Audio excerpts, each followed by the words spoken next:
সম্মানীয় অধ্যক্ষ মহোদয়,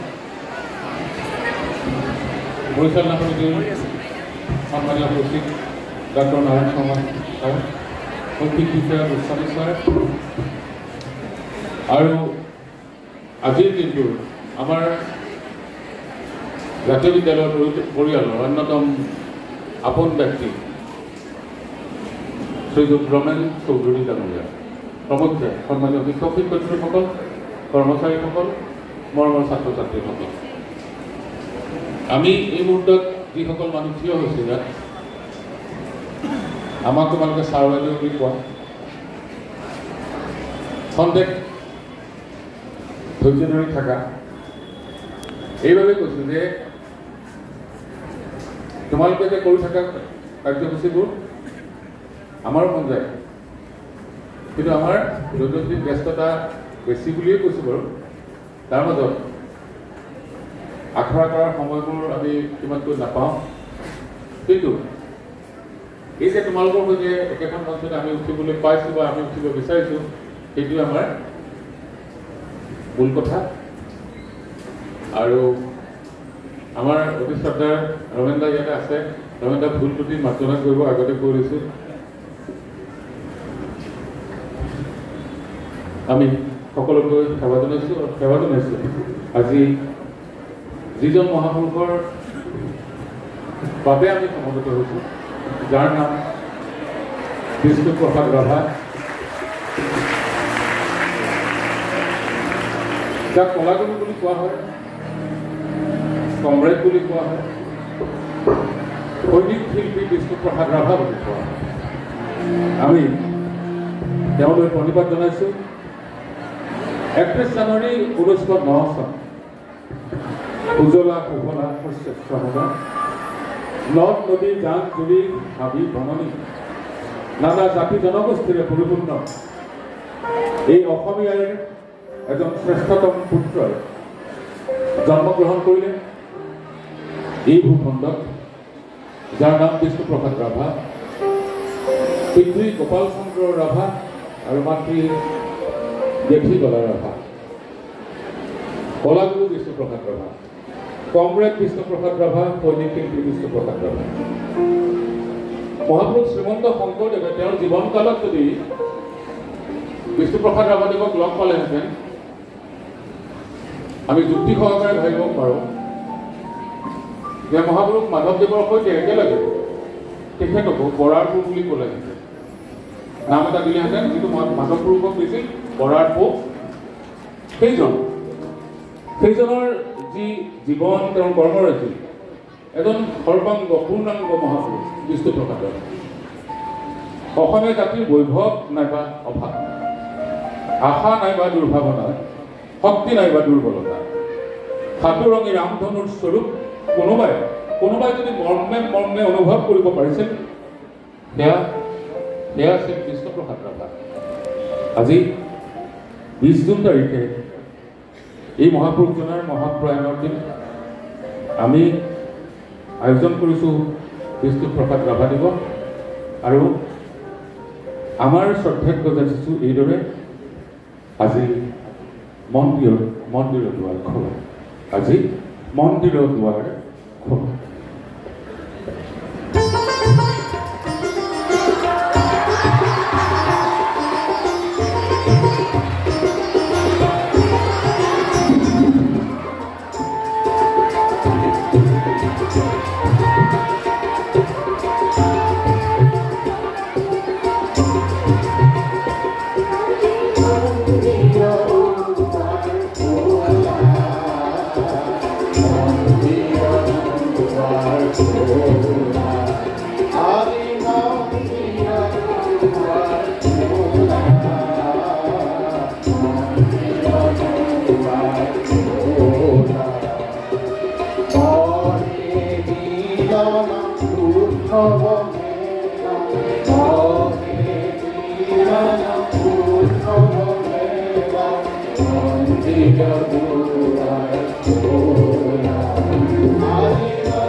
এই মন্দিৰ জাতীয় জীৱনৰ কলাকৃষ্টি ভাষা সংস্কৃতি ৰাজনীতি সমাজনীতি অৰ্থনীতিৰ মন্দিৰ আমাৰ আৰাধনাৰ পীঠস্থান তীৰ্থস্থান আহকচোন সেই দীক্ষা আৰু শিক্ষা আমি অনুধাৱন কৰোঁ এই মহাপুৰুষ কলাগুৰু বিষ্ণুপ্ৰসাদ ৰাভাদেৱৰ জীৱনাদৰ্শ কিদৰে ব্যক্তিসত্তাৰ পৰা সমাজ সত্তাৰ সন্ধান পাব পাৰোঁ আমি মোৰ কবিতাৰে ৰাভাদেৱে আমাক এই জীৱনৰ সন্ধান দি গৈছে জীৱন আৰু জগতৰ প্ৰকৃত অৰ্থ শিকাই গৈছে মোৰ কবিতাৰ ছন্দলৈ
ছন্দ লগাব লাগিব নহলে নেবাছে জাতি নহলে নেবাছে মাটি নহলে নেবাছে ভেটি ছন্দ লয় টান এই সমলয় কলাগুৰু বিষ্ণুপ্ৰসাদ ৰাভাই অসমীয়া জাতিক প্ৰদান কৰা অমোঘ মন্ত্ৰ জীৱন যুঁজৰ অস্তিত্ব ৰক্ষাৰ অভেদ্য কবচ সেয়েহে সেই একেজন ৰাভাদেৱে আকৌ বিপ্লৱৰ কথা কয় বিপ্লৱৰ মহামন্ত্ৰ প্ৰদান কৰে তেখেতৰ সেই কবিতাৰে বিপ্লবী বিদ্ৰোহী বীৰ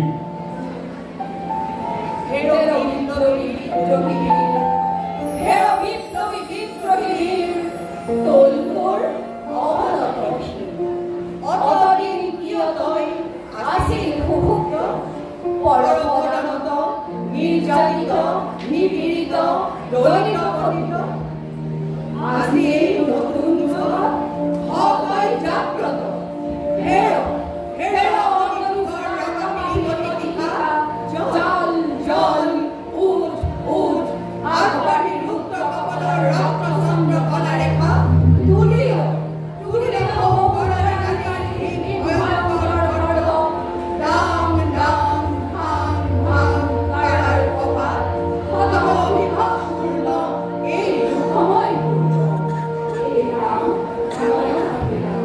প্ৰতিজন মানুহেই একোজন বিপ্লৱী, প্ৰতিজন মানুহেই একোজন বিপ্লৱী।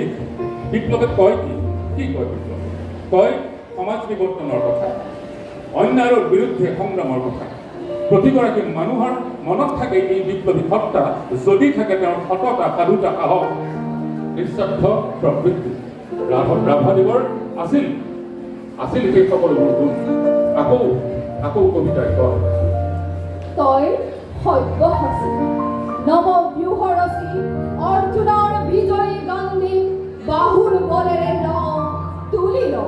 তুলিল নহবিনীৰ জীৱ। হৈ অগ্ৰসৰ মধ্যম পাণ্ডৱসমূহ সংকুচিত আলিয় ভংগীৰ বহি এৰটোৰ প্ৰলয়ংকৰ পান পুৰণি নৰক্ষেত্ৰ কৰি চোৰ মান স্ৰজ নৱধৰ্ম ক্ষেত্ৰ বুকুত ভৰা। তই অগ্নিকাৰী জ্বলা হয় ৰাৱণৰ, তই শৃংগ গগন চূৰ্বক উচ্চতা, তই প্ৰশান্ত উৰ্মিময়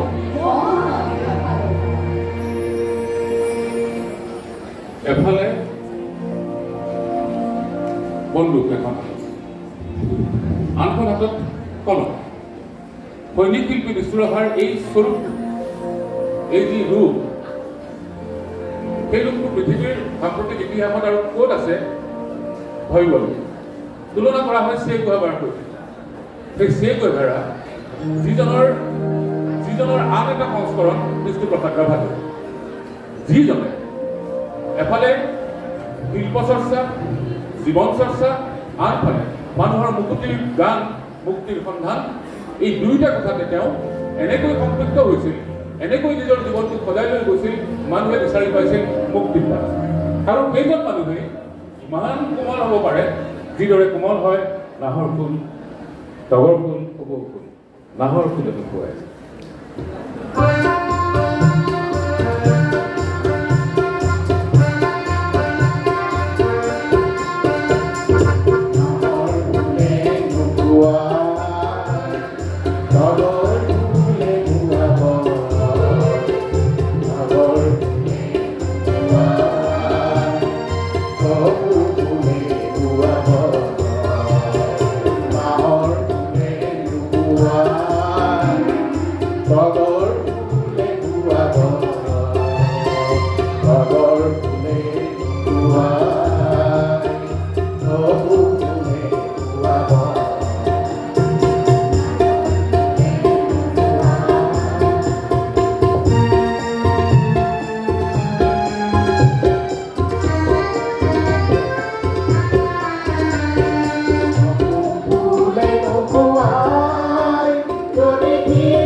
এফালে বিপ্লৱী সত্তাৰ প্ৰতিভূ আৰু আনফালে নাহৰ, তগৰ, কপৌ ফুলৰ সুবাস কোমলতাৰে উদ্ধৱ ঢৌকি বাথৌ চব চকুৰীয়া ৰাভাদেৱৰ প্ৰেমিক অন্তৰ।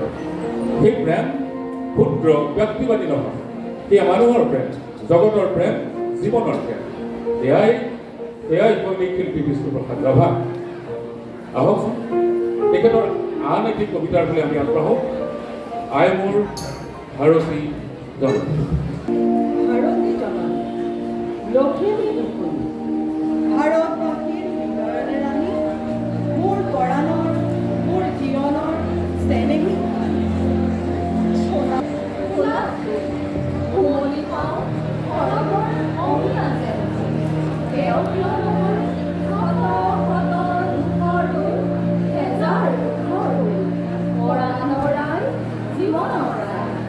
প্ৰিয় বন্দিনী বিচনা আৰু দেৱী স্বৰূপিনী চেনেহে চিকুনি দেৱী অসমী জননী লখিমী টোপনি মোৰ চেনেহে পিকাছে নেকুবি ৰক্ত পিলে হিয়া তোৰ যায় চহি কৰে লিখা দিন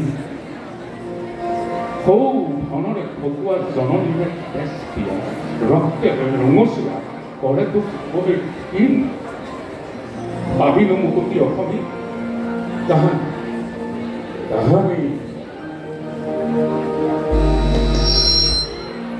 ভাৰতৰ সত্তা বিচাৰি বিষ্ণুপ্ৰসাদ ৰাভাদেৱে সন্ধান পাইছিল বিশ্ব আত্মাৰ বিশ্ব নাগৰিকত্বৰ মানৱতা জাতীয়তাবোধ দেশাত্মবোধ মানৱতাবোধৰ আদিপাঠ তেখেতে সত্তাৰ গভীৰতম ৰূপত অনুভৱ কৰিছিল সেয়াই আছিল তেখেতৰ জীৱন আদৰ্শ এই নীতি আদৰ্শকে লৈ তেখেতে জীৱনৰ কণ্টকাকীৰ্ণ প্ৰত্যাহ্বানৰ চূড়ান্ত পাঠেৰে আগবাঢ়িছিল ৰচনা কৰিছিল সুৰ কৰিছিল সংগীতেৰে আহ্বান জনাইছিল মানুহক যিসকল তেজদীপ্ত যাৰ আছে স্বদেশ স্বজাতিৰ প্ৰতি দুৰ্বাৰ আগ্ৰহ আকৰ্ষণ আৰু কৰ্তব্য নিষ্ঠা সেইসকলক বিষ্ণুপ্ৰসাদ ৰাভাদেৱে ডেকা মানুহ ডেকা দল বুলি কৈছিল আহ্বান জনাইছিল এনেদৰে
আমাৰ দায়িত্ব এই আহ্বানক সৰ্বত কৰি সময়ৰ প্ৰত্যাহ্বানৰ সৈতে মোকাবিলা কৰা এতিয়া আমাৰ দায়িত্ব এই আহ্বানক সৰ্বত কৰি সমাজৰ মুক্তিৰ বাবে জীৱন উৎসৰ্গা কৰিছিল বুজি পাইছিল জীৱন জগত সমাজৰ দুখ বেদনা সেয়েহে কবিতাৰে তেখেতে প্ৰকাশ কৰিছিল তেখেতৰ দায়বদ্ধতা বুদ্ধ হ'ল অৱৰুদ্ধ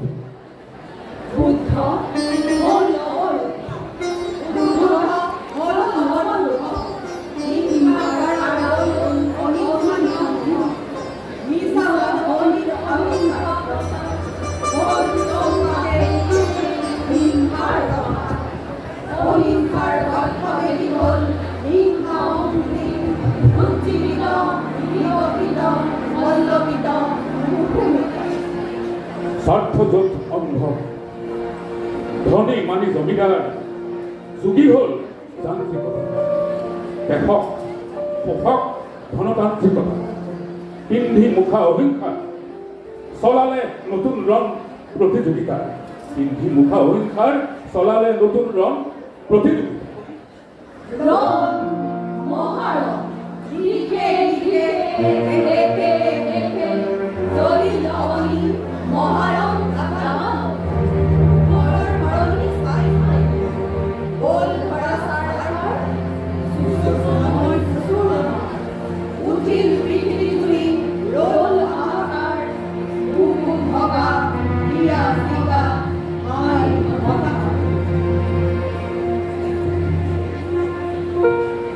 এই ৰণ অতি ভয়ংকৰ ভীষণ কৰালময় দ্বিতীয় সমৰ এই সমৰত য'ত হালোৱা বনোৱা মুকুতিৰ আশাতেই হ'ল সি ৰণু জাপ দিলে হাঁহি মুখে ভীষণ যুঁজত লাখে লাখে লাখে লাখে সেনাৰূপে হ'ল হতাহত ৰণ বিৰতিৰ পাছে হ'ল কাৰাবাস কফকৰ দল আজি ভৌমখন লেখকৰ সঁচ হাং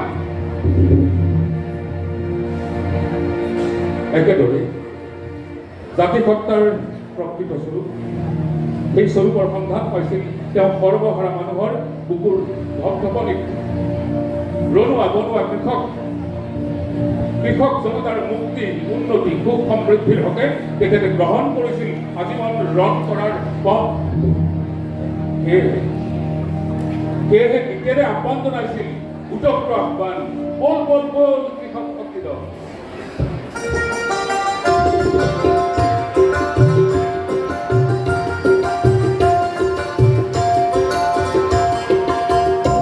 bol bol kৃষক শক্তি দল বনোৱা সমনীয়া বল বল কৃষক শক্তি দল বনোৱা সমনীয়া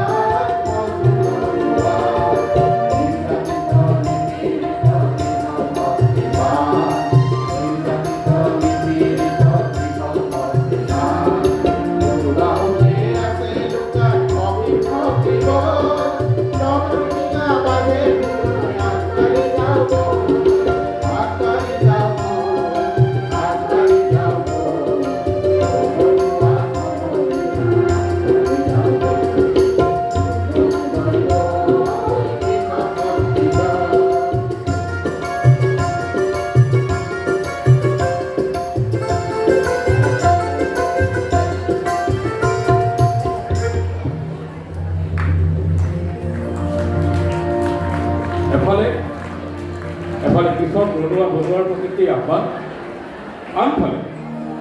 আনফালে শোষণকাৰীসকলৰ প্ৰতি চূড়ান্ত প্ৰত্যাহ্বান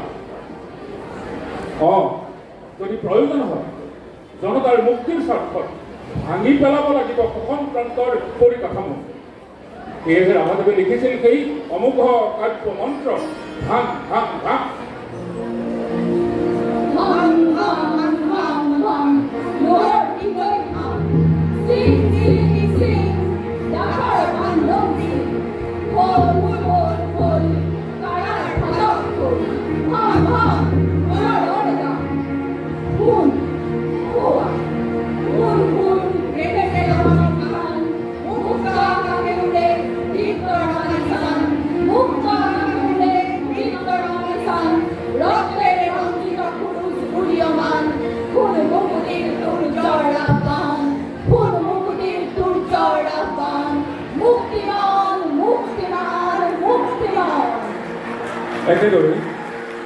একেদৰে জীৱন সংগ্ৰামক জনতাৰ সংগ্ৰাম সেই ৰূপ দিছিল চূড়ান্ত কলাত্মক ৰূপ এফালে বন্দুক এফালে কলম বিষ্ণুপ্ৰসাদ ৰাভাদেৱে সেই ঐক্যতান সৃষ্টি কৰিছিল ছন্দ বিচাৰি পাইছিল সন্ধান দিছিল এই মহানন্দৰ অক্ষয়ক্ষণীৰ উৎস গীতৰ ভাষাৰে বিশ্বৰ ছন্দে ছন্দে Thank you.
বিশ্বৰ চন্দ্ৰ বিচাৰি পোৱা মহাপুৰুষ বিষ্ণুপ্ৰসাদ ৰাভাৰ জীৱন আৰু কৰ্মৰ আলোকপাত এক বিশাল অধ্যয়ন আৰু গৱেষণাৰ কাম।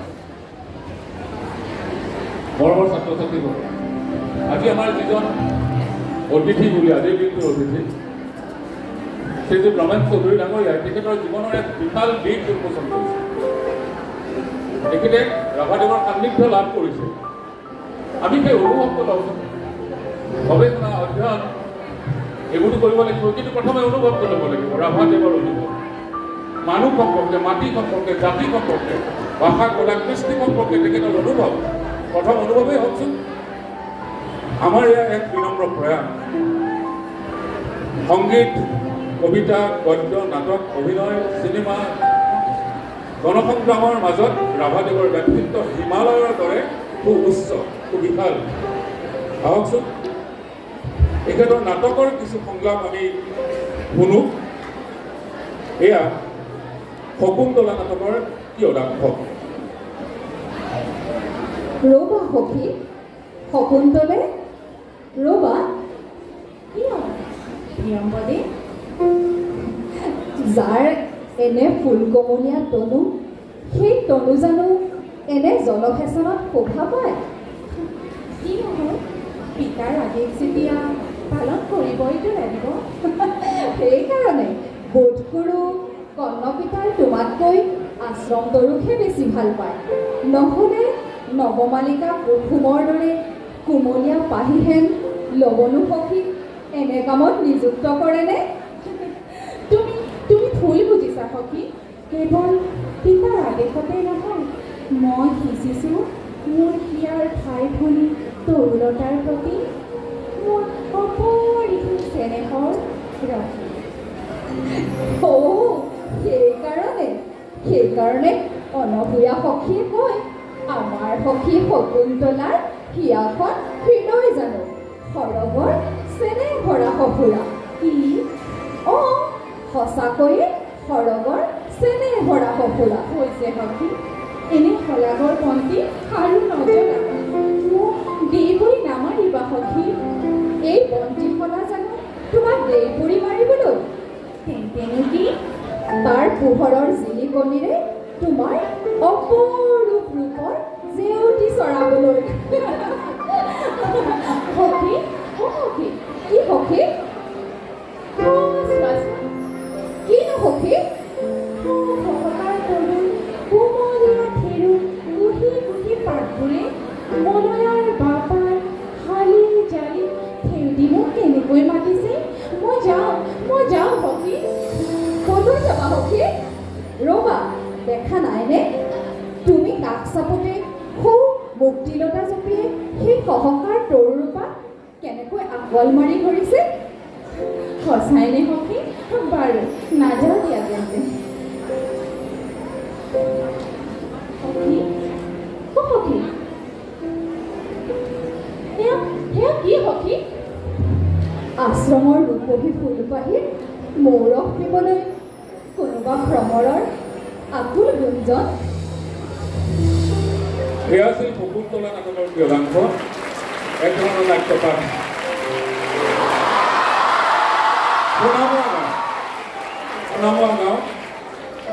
সোণামুৱা গাঁৱৰ দুটামান সংলাপৰ মাজেদি আমি তেখেতৰ নাট্যপ্ৰতিভাৰ প্ৰমাণ পাওঁ।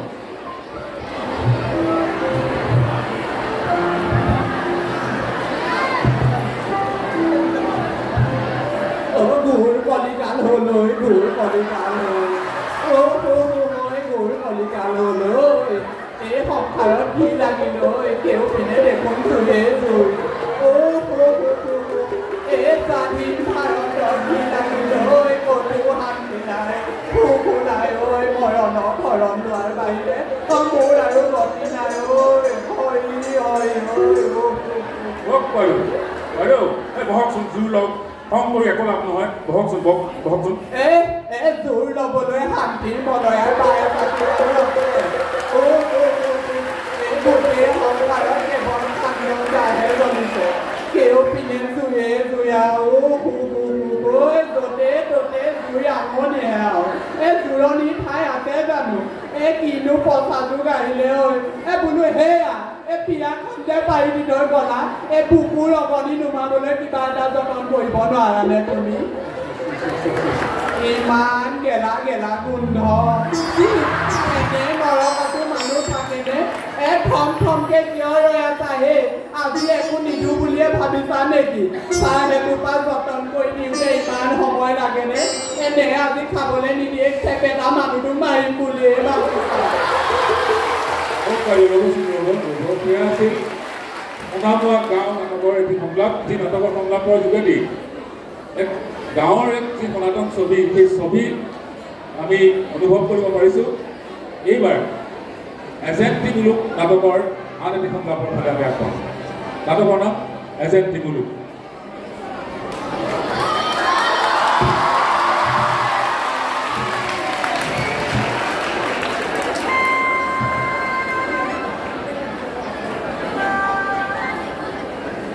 সকলো কথা শুনা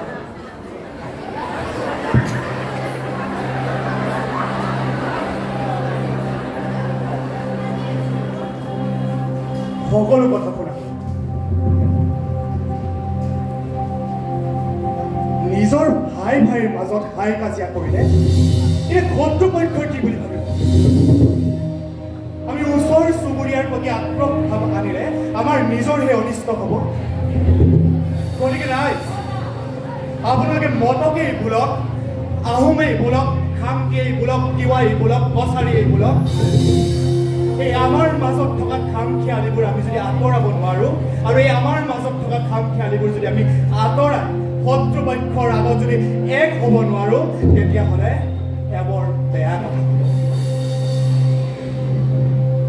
তাৰ জ্বলন্ত উদাহৰণ আমি সেই মান আহোঁতেই পালোঁ সেই মানে গৃহকন্দলৰত এই পুনৰ ৰন্ধনত চাৰখাৰ কৰিলে কোনো বাই ভনীৰ সতীত্ব নষ্ট কৰিলে কোনো গৰ্ভৱতী মহিলাৰ গৰ্ভ ফালি সন্তান উলিয়ালে কত ল'ৰা ছোৱালীক এই ওপৰলৈ ফৰমুটিয়াই মাৰিলে আৰু কত অসমীয়াক এই কুটকুৰা কাইটত বিন্ধাই মাৰিলে আৰু কত নৰ নাৰীক এই ওপৰলৈ উঠাই তলৰ পৰা ধোৱাৰ জাক দিলে এই অমানসিক বৰ্বৰ অত্যাচাৰৰ কথা শুনিলে শত্ৰুৰ হিয়াও কলিজা হ'ব আৰু শত্ৰুৰ হিয়াটো হৃদয়ত মৰমৰ নিজৰা পাব সুখৰ নিজৰা পাব অৱশেষত আমাৰ চন্দ্ৰকান্ত সিংহ স্বৰ্গদেৱে কোম্পানীৰ আশ্ৰয় ল'লে ডেভিড স্কট চাহাবে ইষ্ট ইণ্ডিয়া কোম্পানীৰ ফৌজৰ সহায়ত এই অসম মুলুকৰ পৰা মানৱ খেদি পঠিয়ালে অৱশেষত ইয়াণ্ডাবু সন্ধি হ'ল আৰু এই অসম মুলুক মানৰ সেই বৰ্বৰ অত্যাচাৰৰ পৰা চিৰদিনৰ কাৰণে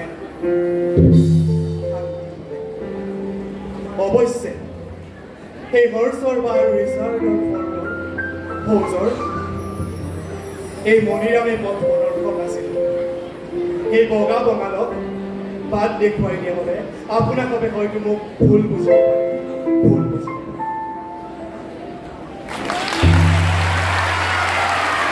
আমি মৰিৰাম দেৱানক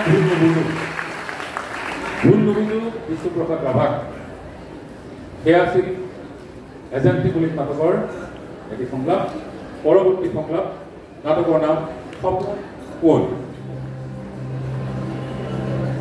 শেৱালিয়ে মাকক সুধিছে কোন মা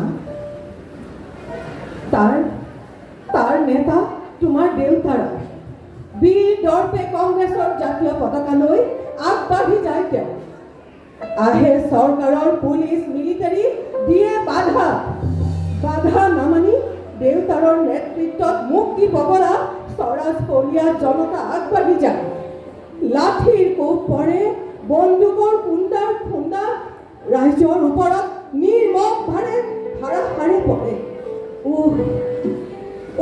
কিমান অত্যাচাৰ অসহনীয় সহিব নোৱাৰি জনতা পলাই যায় আলিৰ ওপৰত পৰি থাকে আলিৰ ওপৰত পৰি থাকে কোন জানানে? কোন? দেউতাৰা, তোমাৰ দেউতাৰা। শেৱালি দিনহীন সমাজৰ পৰিভাষ মচি তেওঁ তেজৰ বোলেৰে ইতিহাস লিখি থৈ যায়। আৰু মোৰ নৰবা ৰবা কেনেকৈ গাবা দেউতাৰাই ৰচা সেই গানটি গাবা। গায়েই থাকিবা মোৰ বাধা নুশুনিবা তুমি মোৰ। জনতাৰ অন্তৰত দেউতাৰে সেই গান গাই যেনেকৈ জাগৰণ তুলিছিল তুমিও সেইদৰে ৰাইজক সেই গানেৰে জগাব লাগিব। তুমি জগাই তুলিব লাগিব। পেলাই আনায়াঠেনি নকৰিবা। অসহ্য। আৰু নহয় লাগে প্ৰতিকাৰ। অবাধ শোষণৰ প্ৰতিকাৰ লাগে। প্ৰতিশোধ নিৰ্মম পিতৃবধৰ প্ৰতিশোধ। খেদা সেই তেজপিয়া প্ৰবঞ্চক বগা বঙালক। উতলা নহ'বা মা, থিৰ হোৱা।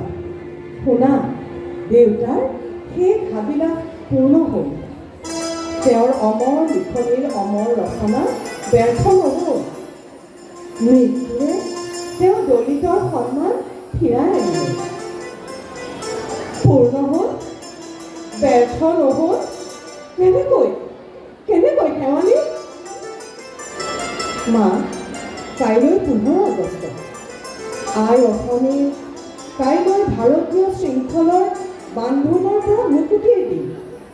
কাইলৈ স্বাধীনতা দিৱস। হয়নে? হয় মা, প্ৰতিকাৰ প্ৰতিশোধ ল'বৰ আৰু কোনো আৱশ্যক নাই।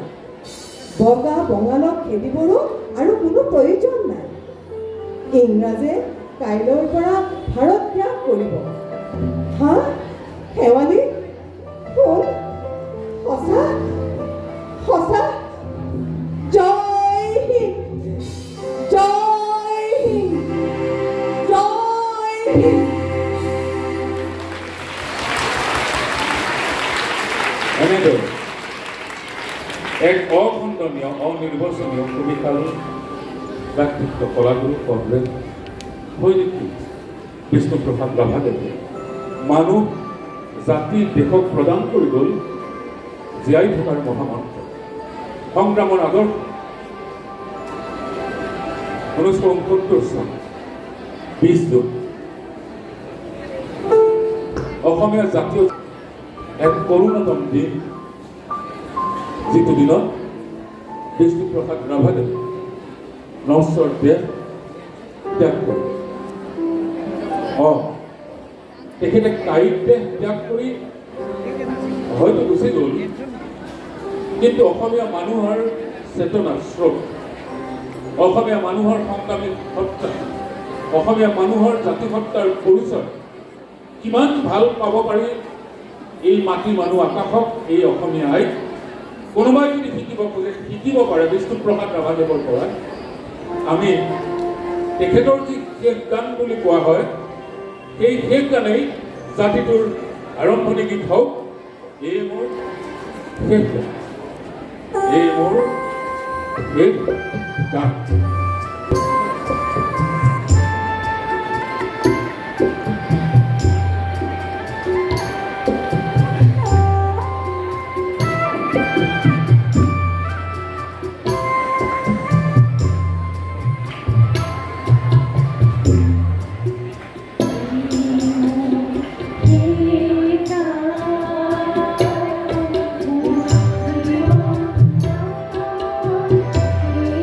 Yeah.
ছাত্ৰ ছাত্ৰীসকল মই ক'ম বিষ্ণুপ্ৰসাদ ৰাভা তোমালোকে ক'বা অমৰ হওক অমৰ হওক বিষ্ণুপ্ৰসাদ ৰাভা